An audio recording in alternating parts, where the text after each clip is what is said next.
Mula sa Los Angeles City, alas 10 kagabi na makabalik si Jeric Ternida sa Pilipinas. Kasalubong ang kanyang may bahay na si Janine Ternida at ang iba pang mga tagahanga mula sa lalawigan ng Rizal. Nagpapasalamat po ako una sa Diyos kasi hindi po siya talaga pinabayaan. Napagtagumpayan ni Jeric ang middleweight division at overall champion sa WrestleMania 2008 noong nakaraang June 21 sa Miami, Florida. Sumunod naman noong July 19 ang National Physique Committee Championship sa Los Angeles City, kung saan nakaharap ni Jeric ang bodybuilding champion na si Danny Hester. Although mas maganda yung kondisyon ko sa kanya, sabi ng mga crowd, they will give it, sabi ng mga Amerikanos, kasi nandun yung pinsan ko, naririnig niya.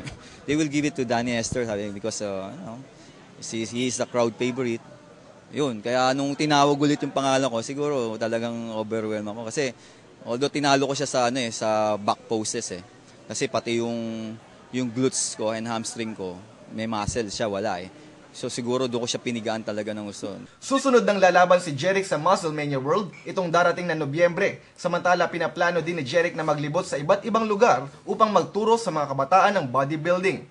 Marami na siyang natulungan ng mga kabataan na nasa malalaking gym dito sa Pilipinas na kumikita na rin.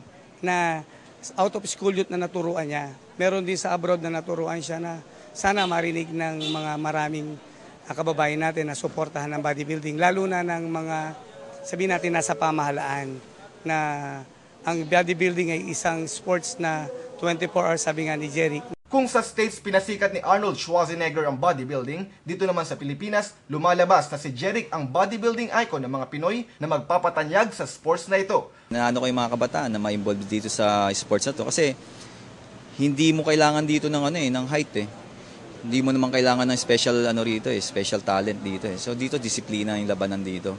Para kay Jeric, pinakamahalaga ang disiplina, tiyaga at higit sa lahat, tiwala sa Diyos. Ramti para sa UNTV News Worldwide at ito ang balita.